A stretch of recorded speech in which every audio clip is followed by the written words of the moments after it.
안녕하세요. 여러분의 다정한 IT 친구 구미 코딩 모임입니다. 오늘 우리가 함께 풀어볼 이야기는 바로 글로벌 IT 제국 구글의 가장 미스터리한 전략에 관한 것입니다. 만약 누군가가 수천억, 아니 수조 원을 들여서 지은 최고급 아파트를 그냥 공짜로 와서 사세요 라고 한다면 여러분은 믿으시겠습니까? 아마 대부분은 세상에 공짜는 없다라며 의심부터 하실 겁니다. 그런데 실제로 이런 일이 벌어지고 있는 곳이 바로 모바일 세상입니다. 구글은 개발 비용만 천문학적인 액수가 들어가는 안드로이드 운영체제를 삼성전자나 샤오미 같은 제조사에 무료로 배포하고 있습니다. 도대체 구글은 왜 이런 선택을 했을까요? 단순히 자선 사업일까요? 아니면 우리가 보지 못하는 거대한 큰 그림이 숨겨져 있는 걸까요? 오늘은 이 무료라는 달콤한 사탕 뒤에 숨겨진 구글의 치밀한 비즈니스 전략과 그것이 바꾼 IT 생태계의 지도를 데이터와 함께 아주 밀도 있게 분석해드리겠습니다. 우선 시계를 조금 뒤로 돌려보겠습니다. 스마트폰이 태동하던 시기, 마이크로소프트는 PC 시장에서의 성공 방정식을 그대로 모바일에 가져오려 했습니다.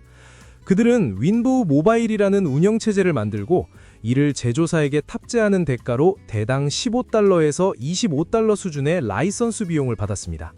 이는 아주 전통적이고 직관적인 소프트웨어 판매 방식이었습니다. 제조사 입장에서는 하드웨어 부품 비용뿐만 아니라 소프트웨어 비용까지 부담해야 했으니 가격 경쟁력을 갖추기가 쉽지 않았습니다. 반면 구글의 접근은 완전히 달랐습니다. 구글은 2005년 안드로이드사를 인수한 뒤 이를 오픈소스로 공개하고 제조사들에게 라이선스 비용을 전혀 받지 않겠다고 선언했습니다. 이것은 당시 업계에서는 충격적인 사건이었습니다. 기술적으로 보면 안드로이드는 리눅스 커널을 기반으로 하여 누구나 수정하고 배포할 수 있는 유연성을 제공했습니다. 제조사들은 윈도우 모바일처럼 비싼 값을 치르거나 노키아의 신비안처럼 폐쇄적인 시스템에 갇힐 필요가 없어진 것이죠. 이 전략의 핵심은 운영체제 판매 수익을 포기하는 대신 플랫폼의 지배력을 가져오는 것이었습니다. 만약 구글도 마이크로소프트처럼 돈을 받았다면 지금의 삼성 갤럭시가 타이젠 OS에 더 집중했거나 독자적인 OS 파편화가 훨씬 심해졌을지도 모릅니다. 구글은 눈앞에 라이선스 수익이라는 작은 열매를 버리고 모바일 인터넷이라는 거대한 숲을 통째로 집어삼키는 전략을 취한 것입니다. 그 결과 현재 안드로이드는 전 세계 모바일 OS 시장의 약 70% 이상을 점유하는 압도적인 1위가 되었습니다. 컨설턴트의 시각에서 보자면 이는 경쟁자인 애플의 아이폰이 독자적인 생태계를 구축하며 빠르게 치고 나가는 상황에서 구글이 선택할 수 있는 거의 유일하고도 가장 강력한 반애플 연합 구축 전략이었다고 평가할 수 있습니다.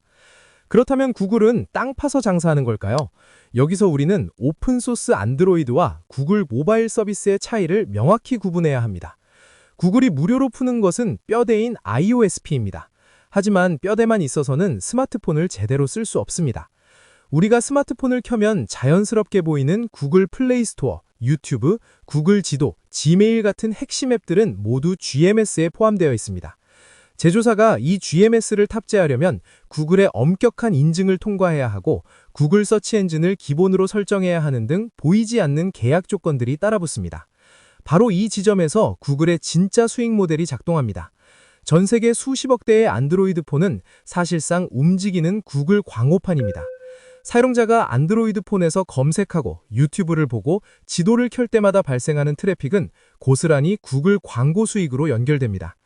과거의 피처폰 시적이나 경쟁사들은 하드웨어를 팔아 마진을 남기는 일회성 수익에 집중했습니다. 핸드폰을 한 번 팔면 그것으로 끝이었죠. 하지만 구글은 하드웨어가 팔린 이후부터 수익 창출이 시작되는 지속형 수익 모델을 만들었습니다. 실제 데이터를 보면 구글 모회사 알파벳의 매출 중 광고 수익이 차지하는 비중은 여전히 압도적이며 모바일 광고 매출의 성장세는 PC를 넘은 지 오래입니다. 제조사에게 OS를 공짜로 주었지만 그 OS가 설치된 기기를 통해 구글은 통행세를 걷고 있는 셈입니다. 이는 마치 고속도로를 무료로 건설해 줄 테니 그 위를 달리는 모든 차량의 트렁크를 검사하고 광고를 보여줄 권한을 달라는 것과 비슷합니다. 경제적 관점에서 보자면 안드로이드는 역사상 가장 거대하고 성공적인 미끼 상품인 것입니다. 여기서 한 걸음 더 깊이 들어가 보겠습니다. 단순히 광고 수익만이 목적일까요? 지금 이 시점에서 안드로이드의 진짜 가치는 바로 데이커와 AI 학습입니다. 우리는 스마트폰을 24시간 몸에 지니고 다닙니다. 안드로이드 기기는 사용자의 위치 정보, 이동 경로, 사용하는 앱의 종류, 음성 검색 패턴, 심지어 수면 시간까지 파악할 수 있는 가장 강력한 센서입니다.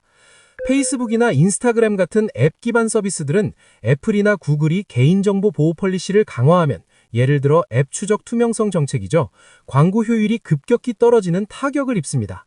남의 땅에 건물을 지었기 때문입니다. 하지만 구글은 안드로이드라는 땅의 주인입니다.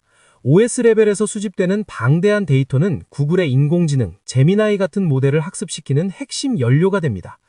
과거의 IT 기업들이 소프트웨어 패키지를 팔아 돈을 벌었다면, 구글은 사용자의 행동 데이터를 정제하여 미래 기술의 주도권을 쥐는 방식을 택했습니다.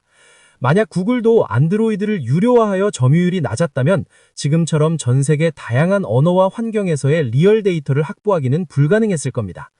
결국 안드로이드 무료 배포는 스마트폰 시대를 넘어 다가오는 AI 시대에 패권을 주기 위한 거대한 포석이었습니다.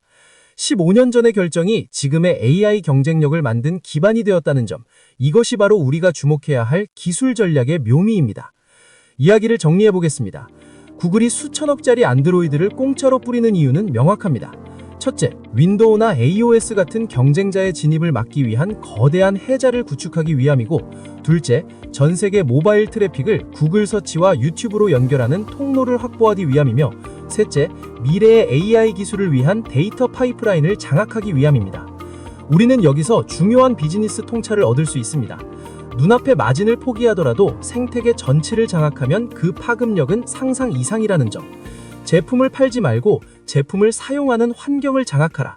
이것이 구글이 안드로이드를 통해 우리에게 보여준 가장 무서우면서도 배울 점이 많은 전략입니다. 우리가 무료로 편리하게 쓰는 안드로이드, 사실은 우리의 데이터와 관심이라는 비용을 지불하고 쓰고 있다는 사실, 이제는 조금 다르게 느껴지시나요? 오늘의 분석이 여러분의 인사이트를 넓히는 데 도움이 되었기를 바랍니다. 지금까지 구미코딩 모임이었습니다. 감사합니다.